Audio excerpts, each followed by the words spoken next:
Բարի երեկո բարեկամներ։ Ապաշրջափակում, ճանապարհներ, պատերազմ, Ադրբեջան, Թուրքիա, Ռուսաստան, Ամերիկայի Միացյալ Նահանգներ։ Նման քննարկումներ լսում ենք տասնամյակներ շարունակ, իսկ վերջին ամիսներին գրեթե ամեն օր։ Լսում ենք ու անհանգստանում, երբեմն բորբոքվում ենք ու պատասխաններ փնտրում, բայց համոզիչ եւ սպառիչ պատասխան մինչ օրս ոչ ոք դեռ չի տվել։ Մեկը պնդում է, որ միջանցք չէ, ճանապարհ է։ Նրա անդիմադիրները փորձում են ապացուցել հակառակը։ Եվ հիմնականում բոլոր կողմերի խոսքում հիմնական շեշտը դրված է իրենց անցյալի եւ հեղինակության վրա, ոչ ավելին։ Բոլորը փորձում են համոզել, որ իրենք ու իրենց ասածն է ճիշտը, բայց մեզ համար ոչ մի հստակություն։ Հիմա միջանցք թե ճանապարհ, խաղաղություն, թե տեսիլք։ Ով է ազնիվը եւ ճշտախոսը եւ որն է ի վերջո այս հարցերի վերջնական լուծումը։ Այսօր կստանանք հստակ պատասխաններ։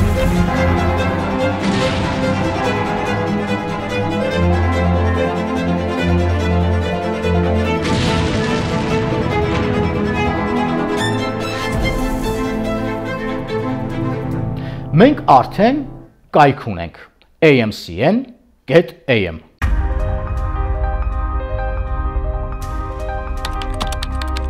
Որոշել ենք տեղեկատվական աղմուկից զտել կեղծ ու կողմնակալ ինֆորմացիոն հոսքերը եւ ձեզ մատուցել միայն ստուգված, փաստարկված, առաջնահերթ ու կարևոր տեղեկատվություն, այդպիսով խնայելով ձեր թե նյարդերը ու թե որ ամենակարևորն է ժամանակը։ amcn.am նորություններ առանց ավելորդ սենսացիաների։ Մեկ շաբաթ դեռ կաշխատենք թեստային ռեժիմով ակնկալելով ձեր դիտարկումներն ու քննությունը, իսկ այն մեկ շաբաթ անց մենք ձեզ կասենք բարի գալուստ, նոր իրականություն, բարի գալուստ, իրական իրողություններ։ Ձեր ֆինանսական նվիրատվություններով աջակցեք մեզ, օգնեք մեր AMCN հայկական հաղորդակցման ցանց հարթակի զարգացմանը։ Թողարկման մեկնաբանությունների եւ նկարագրության հատվածում կլինի հղում amcn.am donation։ Սեղմում եք հղման վրա եւ տեսնում եք ձեզ անհրաժեշտ տեղեկությունները կամ պարզապես այցելում եք կայքի նվիրատվություններ բաժինը։ Մենք ձեր աջակցության կարիքն իսկապես ունենք բարեկամներ եւ շնորհակալ կլինենք նույնիսկ ամենակրճից։ Հետևեք մեր amcn.am կայքին, օգնեք մեզ բացահայտել եւ լուսաբանել ճշմարտությունը։ Հատուկ շնորհակալություն մեր գործընկեր Mini4Max ընկերությանը կայքը պատրաստելու, սպասարկելու եւ պրոֆեսիոնալ աշխատանքի համար։ Իսկ հիմա գլխավորի մասին։ Թրիփ ուղի ենթակառուցվածքային նախագիծը գործելու է Հայաստանի Հանրապետության տարածքով, Միացյալ Նահանգներ, Հայաստան երկկողմ ձևաչափով համաձայնեցված բիզնես մոդելով։ Ադրբեջանի նախագահը, ում հետ ընդունել ենք Վաշինգտոնի հռչակագիրը, դրանից հետո մի քանի անգամ, այդ թվում այս ամբիոնից օգտագործել է այսպես կոչված Զանգեզուրի միջանցք արտահայտությունը։ Կարծում եմ իմաստ ունի, որ ադրբեջանցի գործընկերը սպառզաբանի, թե ինչ նկատի ունի այդ արտահայտությունը օգտագործելով, որովհետև հայաստանյան իրականության մեջ դա ընկալվում է որպես տարածքային պահանջ Հայաստանից եւ կոնֆլիկտային խոսույթի հետ է ասոցացվում։ Ալիևը եւ ամբողջ միջազգային հանրությունը Մեղրիով անցնող ճանապարհը անվանում է միջանցք։ Հայաստանի Հանրապետության վարչապետ Նիկոլ Փաշինյանը պնդում է, որ միջանցք չէ, ճանապարհ է։ Հիմա միջանցք թե ճանապարհ եւ ինչու անպայման Մեղրիով։ Խաղաղության եւ ճանապարհների ապաշրջափակման մասին ակտիվ խոսվում է 2023 թվականից հետո, ասում են խաղաղություն է լինելու, որը շատ ցանկալի եւ ողջունելի է իհարկե։ Ասում են ճանապարհները ապաշրջափակվելու են եւ դրա արդյունքում Հայաստանը աննախադեպ եկամուտներ է ունենալու։ Այո, ինչու ոչ, բայց ինչպես եւ ինչի հաշվին, այս է կարևորը։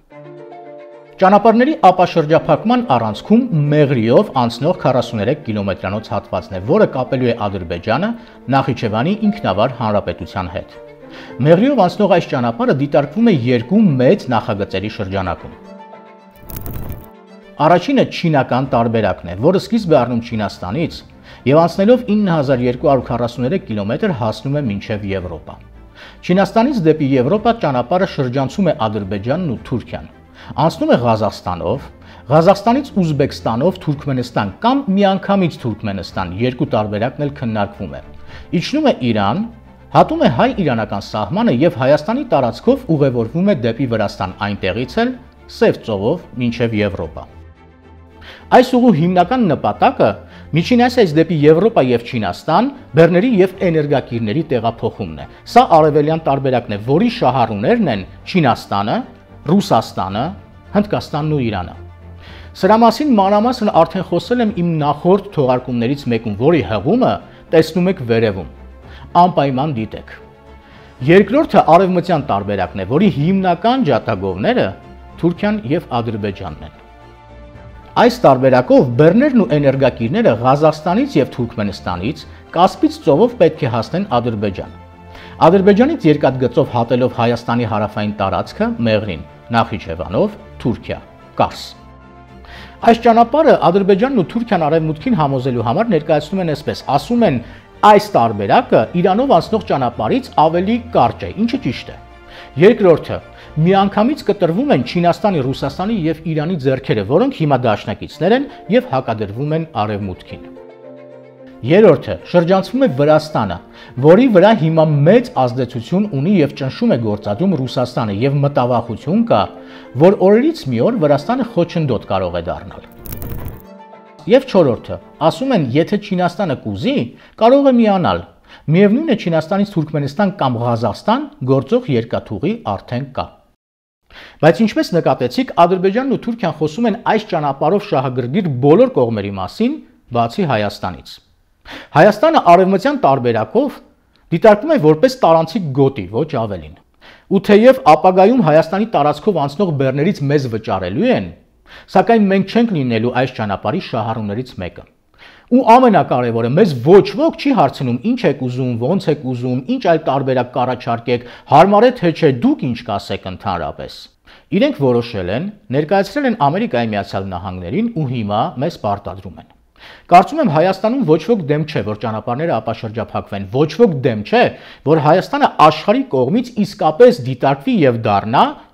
առևտրային խաչմերուկ, բայց ինչի հաշվին։ Սա օգոստոսի 8-ին Ամերիկայի Միացյալ Նահանգներում Ադրբեջանի եւ Հայաստանի կողմից ստորագրված համաձայնագիրն է, որի երաշխավորողն է Ամերիկայի Միացյալ Նահանգները։ Փաստաթղթում ասվում է, որ պետք է հաստատվի խաղաղություն։ Պետք է կարգավորվեն եւ զարգանան Ադրբեջան-Հայաստան փոխհարաբերությունները, պետք է երկկողմանի ապաշրջափակվեն ճանապարհները։ Ճանապարհների ապաշրջափակման վերաբերյալ մասնավորապես ասվում է համաձայնագրի 3-րդ կետում։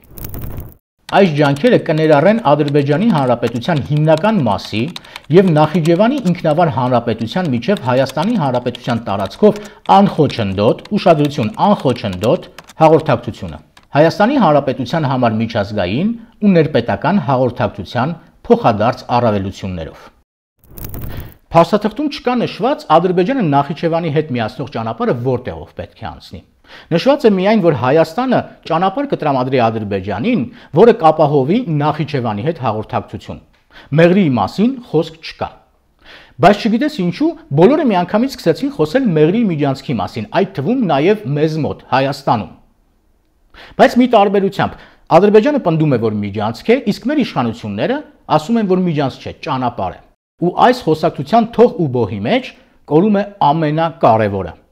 Եթե մենք Հայաստանի Հանրապետությունը իրականում ազատ, անկախ ժողովրդավարական եւ ինքնիշխան պետություն է, որը ենթադրում է, որ մենք ենք որոշում մեր անելիքը,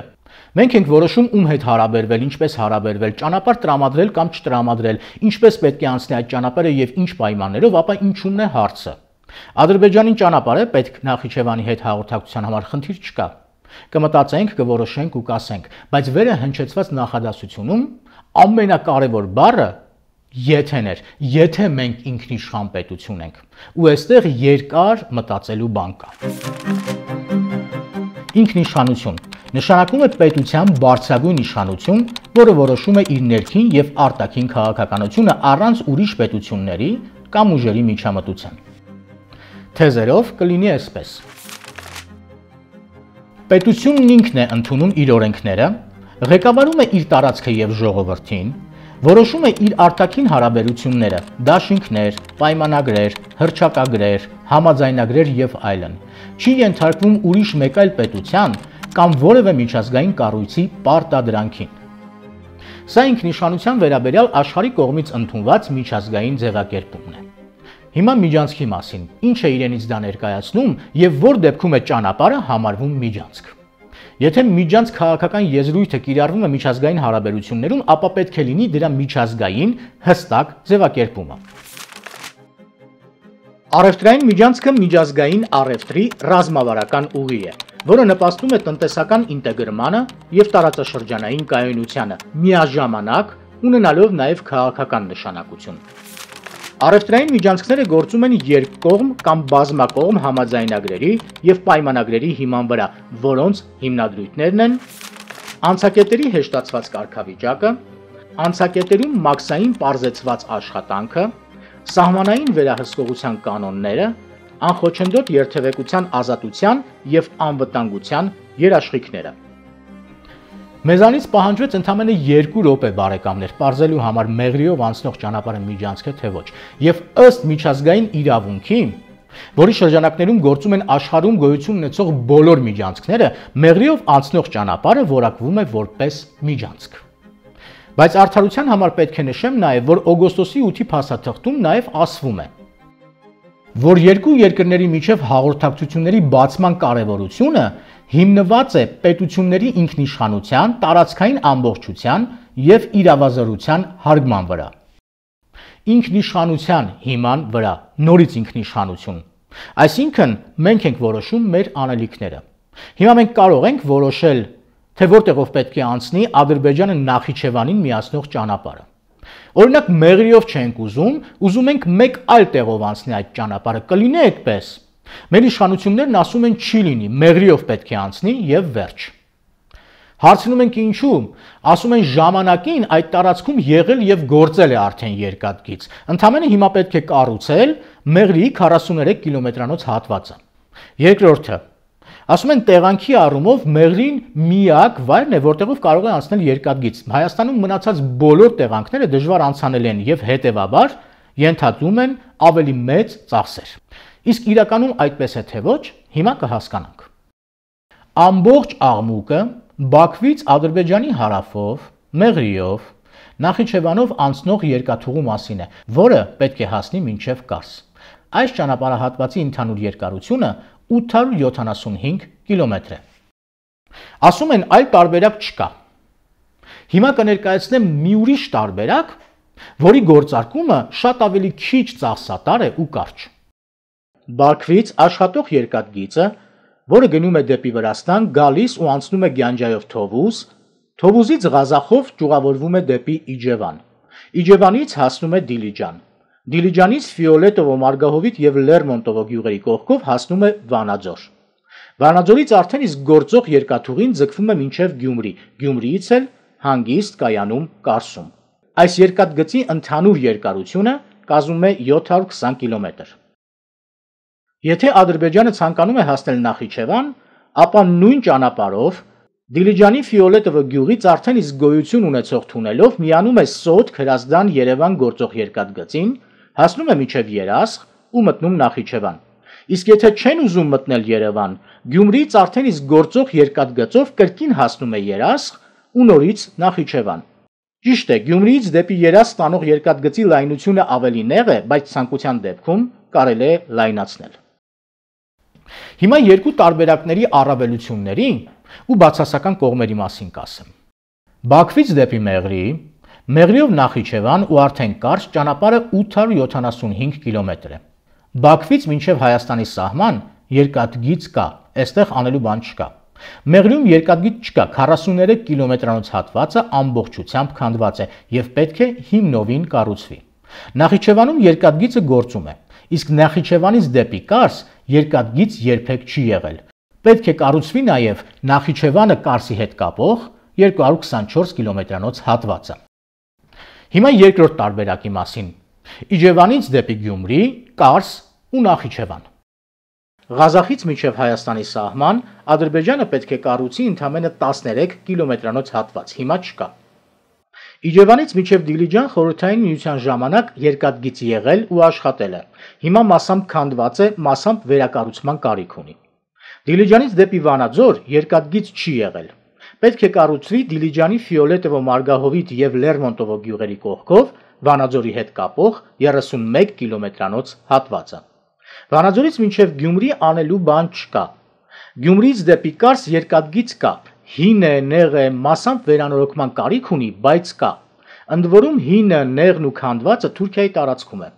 Ընդհանուր երկարությունը Գյումրիից մինչև Կարս 65 կիլոմետր է։ Թվերով ստացվում է հետևյալ պատկերը։ Ընդհանուր առմամբ 3 երկրները միասին, Թուրքիան, Ադրբեջանը եւ մենք, Մեղրիի տարբերակով պետք է կառուցենք կամ վերանորոգենք 280 կիլոմետր։ Իջևանի տարբերակով 134 կիլոմետր։ Տարբերությունը 146 կիլոմետր է։ Մեղրիով անցնող ճանապարհը մինչև Կարս 875 կիլոմետր է, իսկ Իջևանով դեպի Կարս կամ Նախիջևան 720 կիլոմետր։ Տարբերությունը 155 կիլոմետր է։ Որ ավելի պարզ ու պատկերավոր լինի, կանեմ այսպես։ Սա Հայաստանի Հանրապետության տարածքում գործող եւ արկա երկաթգծի ցանցն է։ Ընդամենը պետք է կառուցել Դիլիջանի 31 կիլոմետրանոց հանգույցը, որը կապում է Դիլիջանի երկաթգիծը Վանաձորի եւ Սոտք Երևան երկաթգծի հետ։ Եվ վերջ։ Կարծում եմ պարզից էլ պարզ է։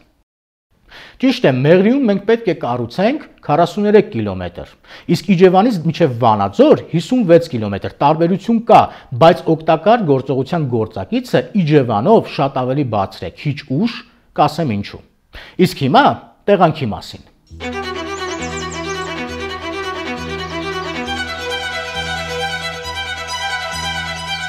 Սա Մեղրին է ու Մեղրիի տեղանքը։ Մեղրիով անցնող երկաթգիծն այսօր գտնվում է այս վիճակում։ Խորհրդային Միության մասին հիշեցնող կայարաններ, ժանգոտած ու անպիտան գնացքի վագոններ, հող ու ավազ։ Այս ամենը պետք է նորից կառուցվի։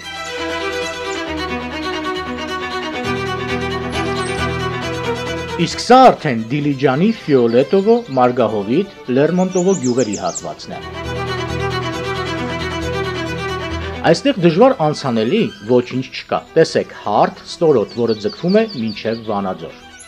Տեղանքի առումով Մեղրիի հետ տարբերություն չկա ընդհանրապես, երկուսն էլ անցնում են ստորոտով։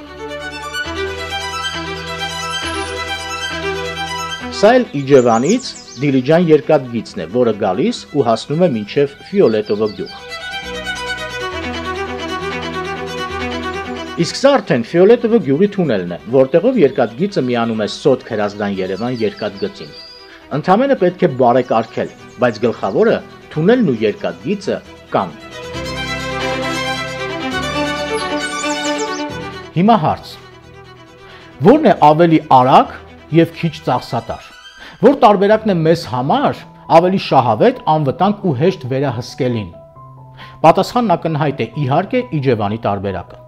Ու ոչ միայն մեզ համար, այս տարբերակով թուրքական եւ ադրբեջանական կողմերի ծախսերը շատ ավելի քիչ են, քան Մեղրիի տարբերակով։ Հիմա օգտակար գործողության գործակցի մասին, ինչ ենք մենք ստանում Իջևանի տարբերակը կյանքի գոչելով, ինչով է Իջևանը առավել Մեղրիից։ Առաջինը, նույնիսկ եթե այս ճանապարհը Ադրբեջանի համար աշխատելու է միջանցքի տրամաբանությամբ եւ ունենալու է պարզեցված մաքսային առավելություն եւ անխոչնդոտ կարգավիճակ, ապա կարիք եղած դեպքում այս ճանապարհը շատ ավելի հեշտ վերահսկելի է եւ անվտանգ, քանի որ անցնում է Հայաստանի ներսով եւ ոչ թե սահմանային գծի մոտով, որտեղով կախված տեղանքից ու դիրքից վերահսկողությունն ու անվտանգությունը շատ ավելի խոցելի են ու քիչ պաշտպանված։ Երկրորդը, այն որ խոսում են աննախադեպ եկամուտների մասին։ Եկամտի չափը կախված է նրանից, թե որքան ճանապարհ է անցնում տվյալ բեռը քո տարածքով, որքան երկար, այդքան էլ եկամտի չափը շատ։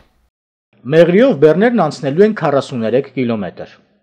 Իջևանով մի քանի անգամ ավելի երկար, մոտավոր 156 կիլոմետր։ Հետևաբար եկամուտն էլ ավելի շատ։ Երրորդը, Հայաստանում ունենում ենք երկաթգծի գործող ցանց, որը կապում է համ Հայաստանի մարզերը, համ էլ միջպետական ճանապարհները։ Մեղրիով նման բան չի կարող լինել։ Երկաթգիծը մտնում է Մեղրի եւ Մեղրիից դուրս է գալիս։ Ու Հայաստանի երկաթգծի հետ Մեղրին ոչ մի կապ չունի։ Չորրորդը, միանգամից չեզոքացնում ենք մեր հանդեպ Իրանի եւ Ռուսաստանի պահանջներն ու նկրտումները։ Չենք խոչընդոտում ու չենք փակում Չինաստանից Իրանով ենթադրվող հյուսիս-հարավ ճանապարհը։ Ուզում են թող գան անցնեն, թող օգտվեն։ Ու չենք խաբում ոչ ոքի։ Օգոստոսի 8-ին Ամերիկայի Միացյալ Նահանգներում ստորագրված համաձայնագրի բոլոր կետերը կատարում ենք, դեռ մի բան էլ ավելին։ Հիմա քաղաքատնտեսական տեսանկյունից։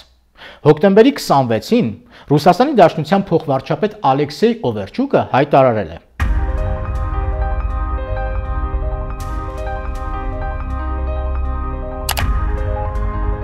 Ռուսական երկաթուղիները RЖD-ն Ադրբեջանի տարածքով գործածելով ադրբեջանական երկաթուղին ցանկանում է բեռներ տեղափոխել Հայաստան։ Ադրբեջանական կողմը պաշտոնապես հաստատել է իրենց երկաթուղիներով դեպի Հայաստան բեռներ տեղափոխելու հնարավորությունը։ Մենք մեր տարածաշրջանային գործընկերների հետ համատեղ ներկայումս աշխատում ենք այդ բեռնափոխադրումների կազմակերպման ուղղությամբ։ Ինչ է կարծում Ռուսաստանից Ադրբեջանի տարածքով Հայաստան եկող բեռները որ ճանապարհով պետք է անցնեն։ Ռուսաստան, Բաքու, Մեղրի, Նախիջևան, Երասխ, համաձայն չեք, որ սա անհեթեթություն է։ Իսկ միգուցե Ռուսաստան, Ղազախ, Իջևան ճանապարհն ավելի լավ տարբերակ է։ Եվ ընդհանրապես Եվրոպայից ու Արևելքից եկող ու գնացող բեռների համար այս ճանապարհը անհամեմատ ավելի կարճ է, հարմար ու էժան։ Իրանից եւ Չինաստանից հյուսիս-հարավ ճանապարհին ոչինչ չի սպառնում։ Այդ ճանապարհով անցնող բեռները կարող են ուղևորվել Վրաստան կամ Կարս, այնտեղից էլ դեպի Եվրոպա, որը կցանկանան։ Ռուսական կողմն էլ արդեն ասացի. Ռուսաստան, Բաքու, Իջևան, Երևան, ցանկության դեպքում դեպի Թուրքիա եւ նույնիսկ դեպի Իրան ու այդպես շարունակ։ Բոլոր կողմերի շահերը հաշվեն առնված, սահմանված են եւ երաշխավորված։ Ու այսպես մենք իսկապես դառնում ենք կարևորագույն միջազգային առևտրային խաչմերուկ։ Վերջինն ու ամենակարևորը, թեպետ սա պետք է լիներ առաջինը։ Աշխարհին ներկայանում ենք որպես իրական անկախ, ազատ, ժողովրդավարական եւ ինքնիշխան պետություն։ Ինքնիշխան, որտեղ մենք ենք որոշում մեր անելիքները։ Սա է տարբերակը, կամ ամենակիչը սա էլ է տարբերակ, որը պետք է դրվի քննարկման սեղանին։ Իսկ մեզ ասում են այլ տարբերակ չկա, միակ տարբերակը Մեղրիով անցնող ճանապարհն է ու միանգամից հարց է ծագում։ Մեզ խաբում են, որ Ադրբեջանը խաբի, կհասկանանք, Թուրքիան խաբի, կհասկանանք, բայց մերոնք են մեզ խաբում, մեր իշխանությունը։ Ու եթե ես իմ ընկերների հետ միասին կարողացել եմ տրամաբանել, վերլուծել, հաշվարկել ու գտնել Հայաստանով անցնող մեկ այլ ճանապարհ, որը շատ ավելի լավն է, մեր կառավարությունը, պետությունը չի կարողանում, չեն դիտարկել, չեն կարողանում այդքան մտածել, չեն ուզում, թե փորձում են խաբել մեզ։ Որ տարբերակն ուզում եք ընտրեք, այս հարցերը ոնց ուզում եք դրեք եւ վերցրեք, պատասխանը մեկն է։ Մեզ փորձում են հիմարի տեղ դնել։ Ադրբեջանն ու Թուրքիան առևտրային ճանապարհների քողի տակ փորձում են իրականացնել իրենց վաղեմի երազանքը, որը 100 տարուց ավելին դեռ թղթի վրա է։ Կապել երկու պետությունները իրար հետ։ Սա Ադրբեջանի նախապայմաններից մեկն է, միգուցե ամենակարևորը Հայաստանի հետ հարաբերությունները կարգավորումից առաջ։ Մերոնք էլ չեն կարողանում դիմադրել եւ հակադարձել ու ներկայացնում են Ադրբեջանը Նախիջևանի հետ կապող միջանցքը միջազգային առևտրային ճանապարհների տրամաբանության մեջ։ Ամբողջ այս պատմությունը նրա մասին էր, բարեկամներ, որ Ադրբեջանը Նախիջևանի հետ Մեղրիով անցնող ճանապարհը հասարակ ճանապարհ չէ, միջանցք է, որ մեր իշխանությունները վախենալով ժողովրդի արձագանքից ներկայացնում են, որ այս ճանապարհը առևտրային միջազգային ճանապարհ է, որը կապելու է Ասիան Եվրոպայի հետ, որ եթե նույնիսկ այդպես է, միևնույն է Մեղրիով անցնող ճանապարհը այդ մասշտաբային ճանապարհների մեջ աշխատելու է միջանցքի տրամաբանությամբ, որովհետև այս նախագծի բոլոր մասնակից երկրների ճանապարհները պարզապես ճանապարհներ են լինելու, պարզեցված, հեշտացված եւ անխոչնդոտ կարգավիճակ այնտեղ չի գործելու, որ եթե գնանք այս տարբերակով, ինչպես մեզ ներկայացնում են, Հայաստանը աննախադեպ եկամուտներ չի ունենալու, որ պետության ինքնիշխանությունը խաղալիք չէ եւ միայն թղթի վրա գրված գեղեցիկ խոսք չէ, ինքնիշխանություն։ Մենք ենք ի վերջո որոշում մեր անելիքները, թե ոչ, որ այո, խաղաղություն պետք է նույնիսկ անհրաժեշտ է եւ այո, ճանապարհները պետք է ապաշրջափակվեն, բայց մեր պայմաններով, քանի որ այդ ճանապարհները անցնում են մեր տարածքով եւ մեր կոմունիկացիաներն են։ Պատմությունը ի վերջո նրա մասին էր, որ կա եւս մեկ տարբերակ, որն ավելի լավն է, շահավետ, անվտանգ եւ հեշտ վերահսկելի։ Եվ որ հիմա ժողովրդին խաբելն ու մոլորեցնելը հնարավոր չէ։ Կան անկախ մասնագետներ, համացանց, քարտեզներ ու մտածող մարդիկ։ Աշխարհում տեղի ունեցող բոլոր այլ իրադարձություններին ամենօրյա ռեժիմով տեղեկացեք այցելելով մեր amcn.am կայք։ Զերծ մնացեք կեղծ եւ կողմնակալ տեղեկատվությունից։ Հետևեք միայն ստուգված, փաստարկված, առաջնահերթ ու կարևոր տեղեկատվությանը։ Չմոռանաք աջակցության եւ նվիրատվության մասին, բարեկամներ, որի մասին տեղեկությունները կգտնեք մեր amcn.am կայքի նվիրատվություններ բաժնում կամ թողարկման մեկնաբանությունների եւ նկարագրության հատվածում։ Մենք ձեր աջակցության կարիքը իսկապես ունենք։ Բաժանորդագրվեք նաեւ մեր AMCN հայկական հաղորդակցման ցանց YouTube-յան ալիքին։ Մեկնաբանեք, գրեք ձեր դիտարկումները, տարածեք, կիսվեք մեր տեսանյութերով։ Սա կլինի ձեր ամենամեծ օգնություններից մեկը։ Կհանդիպենք։